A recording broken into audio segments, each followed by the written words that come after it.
Hello everyone, it's Shinto Bean here playing some more Warhammer combat cards. In this video I'll be covering the first of the 3-day exploration event that is happening this Thanksgiving weekend 2021.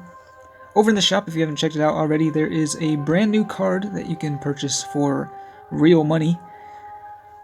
This is the Harlequin Void Reaver. It's a pretty powerful barrage unit. It's actually the most powerful Aeldari card with barrage, which of course would combo very well with the Zephyr Blade. Pretty cool looking model, although I'm not a fan of Harlequins personally, but I do like the look of this thing.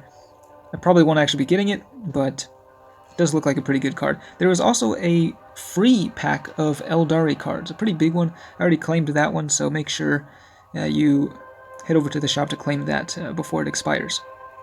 Now, looking at this event, we have 3 days to complete the missions, which offers a new card, the Striking Scorpion Aspect Warrior. It's a melee card with target acquired, so we should have plenty of time to unlock those cards, and every elite infantry and HQ card will add more to the score for that. Now, for the first day, we're actually playing as Aeldari against Servants of the Emperor, but that changes in the following days. The second day, we'll be playing as Servants of the Emperor against Aeldari, just swapping sides, and then on the third day, Chaos is appearing in the mix, and we'll be playing as Servants of the Emperor against the forces of Chaos. So, for the first day, you can see the rewards here. Similar structure, but they've done away with the strike system and replaced it with campaign energy, although we have actually started this campaign with 6 energy, so it looks like you have plenty of chances to get all the way to the end, even if you lose a few matches. Now, looking at the modifiers, for the first day, everything is set to the same level that has been for past explorations. We also get the full 199 deck points, and the unique modifier for this one is Warp Sickness, reducing all of your units' starting health by 30%. So they're starting with 70% of their normal base health. Now, with that in mind, you probably want to use warlords that benefit from cards dying, and Aeldari have several of them. We've got the Zephyr Blade for one, which can increase the attack of your ranged attack values every time anything dies, both on your side and the enemy side. So this is a deck that I built here, and I think it'll work pretty well. It has some AoE damage with the Wraith Fighter. The Sonic Blast should be pretty good. Servants of the Emperor do have a lot of shields, so having some sort of area of effect attack would be helpful. And Precision Shot actually could be pretty useful as well, since the enemies do have lower health. Being able to take them out before they get a chance to attack would be pretty good. That's why this guy also is quite good. Malgan Raw. Just make sure you use units that have pretty good attack power. And then there are a few other options. Let's actually look at the others. My personal favorite is Fury of the Craftworld. This is the Avatar of Cain Deathblow build. So I've just thrown in the 3 Deathblow ones, and this is kind of the deck that I use in Ranked. We've got the 3 ranged-only bodyguards, and let me just zoom in here. So we've got the Dark Reaper with Barrage, and the Scourge with Outflank, and the Wind Rider with ranged attack. None of those can be the target of the Avatar's special rule, which then funnels all of the bonuses into these guys. When they die, they will go out with a bang, and of course with less health they are more likely to die, and you'll be able to see that death blow go off. You do kind of have to be careful though. If the enemy has a lot of shields, there's the possibility that the death blow could be wasted. And for this deck, I do actually have 6 points remaining, so I could put in another bodyguard, but I found that for this particular build, it's actually better if I don't put an 8th bodyguard, at least in my experience. And then the final warlord you could use is Rakarth, who heals everything, all of his bodyguards and himself, anytime anything dies. And it seems like Psychic Rakarth is a pretty popular option to go for, so I've just thrown a bunch of Psychers in there. This Shadow Seer with the shields could actually be pretty good. Your units will start with lower health, but extra protection from shields will make them pretty durable.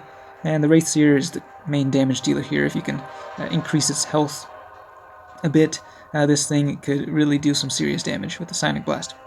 So, which one will I use for this match? Well, hopefully the games will go a little bit faster because of the lower health. I'm going to start off with the Zephyr Blade, and if it goes fast enough, I may do another one just with like the Avatar. The Avatar deck that I have here has the fewest keywords, so if you're wanting to unlock the striking scorpions quickly, then you might want to go for a deck that has more keywords in it. So we'll see how this ranged Zephyr Blade deck goes.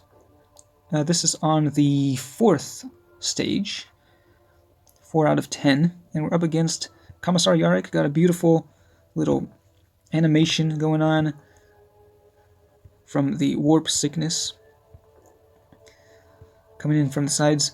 Commissar Yarrick just got buffed in this season, so his ready value that he gets anytime one of his cards dies is pretty dang big. And not exactly the best starting hand. I do kind of want to save the Fire Dragon for a bit later, but I just used an outflank, so deploying the Crimson Hunter now would be kind of a waste. So we're just going to put down the Razorwing Flock, I guess. And, yep, definitely not a great starting hand, but that's okay. At least we're getting our fodder out of the way first, so that our stronger cards can then benefit from the Battle Focus, which is the Zephyr Blade special rule. So we're starting off with the first turn, and we're going to go ahead and use the ranged attack. They've got Trigan Bragg on their side with the Barrage. He's probably going to be able to shoot down the birds. And there goes the buff. Of course, Commissar Yarrick, well, from the outflank, he was debuffed, but he's able to very quickly regain the ready bar. We could drop in with the Crimson Hunter, but I think I'm going to go with this one for now. I guess we'll just target the Barrage unit with a Ranger. They're probably going to go melee, though, so yeah. We're just going to take out the Scourge, unfortunately. The Dire Avenger is actually quite strong. It did get buffed a number of times, and so it has a surprising amount of attack and health, actually, for its cost. Alright, let's go with... We're actually kind of doing a pretty good job of destroying my guys here. So, we're just going to put down the Wraith Fighter. Got the Psionic Blast going off, and we'll just be able to clear the board here. And they will be getting a lot of buffs, I think, but we'll see if it goes for the ranged or the melee. Okay, one for the ranged and one for the melee. And then when the final card dies, of course, they're not going to get any buff from that. But their next attack could be hitting for a lot of damage. Just a lot of back and forth damage here. Lots of things dying. Getting hit by the outflank from the Sterilizer, is that what the thing is called? Yeah. And they got even more of a buff from this thing, the Sentinel. They're going for a big ranged attack. They're going to be able to take out 2 of my units, including the Ranger, and deal a lot of damage to the Wraith Fighter. It's only at 24 health, and he's still getting debuffed with the ranged, so that's not great. Let's see, this guy does do a lot of damage, 60%, so he should be able to snipe that thing. But actually, I think I do want to target the Castellan robot over there. That thing does a lot of damage, so we're going to go with... Yeah, let's go like this. Put the Crimson Hunter down. Should be able to deal a lot of damage. And the outflank got our ranged attack back up. So yeah, we will definitely be able to clear these guys out. And even more of a buff. Their ranged buff that they're getting from this is not going to do very much, because Commissar Yarrick definitely would not want to be going ranged against these guys. We'll see what the final bodyguard is.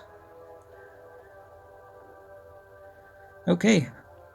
And they have the sniper with target acquired. They're going to be targeting Malgan Ra.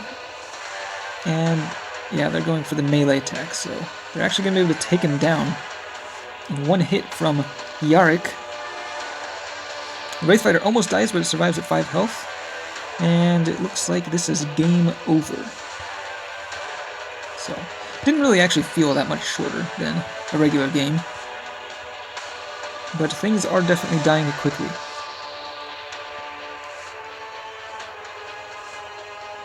So yeah, Yarick can be scary. Now, I don't know how well optimized these decks are. They don't seem to be that bad, but they could be better, of course. And by optimized, I mean like Yarick including lots of units that buff his attack when they ready. That deck actually did a pretty good job of it. Also, like Canoness Viridian would want to have a lot of melee units. So this is just the rewards from beating that stage. And there's a copy of Canoness Viridian herself. I'm going to go through and go ahead and actually just play one more match. It looks like, yeah, so we're at level 5, and in the previous exploration, this was the boss level, but there is no boss for this event. And I'm going to use a different deck. I'm going to try out the Deathblow Avatar just to show you how it works if you haven't seen it already. I know I've actually played a number of games with the Avatar before. If you have been a long-time subscriber to my channel, you may have seen them in the past, but we'll see if we can get this to work. What we want to do is start off with some of the ranged units and put down the wow, I'm blanking on the name right now. The Warlord. There it is. And there it is at the beginning. Yeah, so that is a good start. We're up against Yarick once again. Alright, and yeah, this is looking perfect actually. So we'll just put down the Wind Rider, and then we can put down another ranged unit. They do have shields this time, so it's not the same deck we're facing. And we're going to put down the Dark Reaper in the center with Barrage, so we're going to take out the shields on the first turn. They have some Barrage as well. Okay, and this guy has also been buffed a number of times recently, so he actually does quite a bit of damage. Alright, 2 shields on that guy. So yeah, let's go ahead and go with the ranged attack.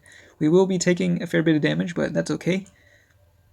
With the Wraithlord on the field, that thing is just going to be getting all of the buffs. And now, actually, Yarick is debuffing my melee attack. I didn't even think about that, but yeah, that is a thing. Might actually be pretty effective against this deck. But I think as long as we get enough buffs, it shouldn't really make that big of a difference, because the enemies do have reduced health. As long as they don't have shields, we'll be able to just slice through them. So the Wraithlord there got an additional 30 melee attack.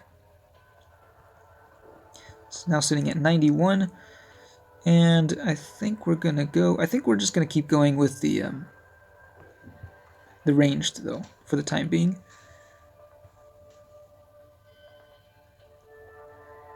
Okay. I do want to put down the Razorwing Flock. The problem is if I put it down and something dies, then the Razorwing might be the one that gets the buff. Unless I ensure that nothing actually dies. I'll try that. I don't know how smart that is, but I'm going to put the Razorwing in the middle. So it will die, but it'll be the first thing to die. That's basically what you want to ensure with these Razorwings in this deck. It needs to be the first card that dies, like so, and that will ensure that your big Deathblow unit is the one that gets the buff. Alright, and we are running low on units. They still have 4 more bodyguards after these guys? This is not looking so hot. We're going to have to start turning things around here. Alright, so let's go with, go like this. Yeah, we're going to have to do a lot of damage in the next few turns. I was not really expecting to be performing this poorly. Alright, they are getting the buff there, from the ranged buff. We're going to have to go melee now. And hopefully we can just chop through everything that comes out. Ooh, the Fear. The Fear is going to be pretty good at mitigating a lot of that damage. Minus 54 melee just now. He's still dealing 82 though, and we do have a buff, so yeah, that's plenty of damage right there. So old Yarick is not going to know what hit him. And even if they manage to kill the Wraithlord this next turn, or any of these guys for that matter, they will be taking a huge amount of damage. Provided they do not have shields. Now, the Wraithlord is at 136, the Howling Banshee 67, and they're targeting the Howling Banshee actually, so that's going to be the first one to die. which is not necessarily a bad thing, because then with the death blow it's going to kill the enemy before it gets a chance to attack. I think that the Skitarii Ranger... Well, never mind. Actually, I forgot about that. They targeted that thing first. So, ooh, it survives. That is rough. Yeah, so it will take out the Skitarii dude right there. And they are left with... Actually, both sides are left with hardly anything. They did also debuff my melee attack, but at this point, Commissar Yarick with 30% less health, he's not going to stand a chance against both the Avatar and the Solitaire on the field. So, off with his head. Let's see how much damage we can do. 191 total damage. The Solitaire was at 156 melee, so yeah, that worked the way it was supposed to. And the Avatar still has 193 health to start, so it's still a pretty tough unit. So yeah, that is stage 5 out of the way. We'll be able to go back to the campaign menu, and I think I'm just going to call it here. It looks pretty straightforward, and with all of the energy, the campaign energy we have, I don't think it's going to be too hard to clear the rest of these levels, as long as you have a decently sized collection. Of course, if you are a beginning player, it could be more difficult, but with the free Aeldari pack in the shop, you should be able to jumpstart your collection and get through these stages, hopefully. Let me know if you have any questions about the event, or any comments, or what you think about the event so far. I personally really like this modifier. Just the reduced health. It does make for faster, kind of more exciting games. You do have to be a little bit careful in trying to keep your cards alive, although I guess that's less important when you're playing as Aeldari. But yeah, it's been pretty good so far, and looking forward to the coming days as well, playing as Servants of the Emperor. So that's it for this one. Thanks for watching, and I will see you next time.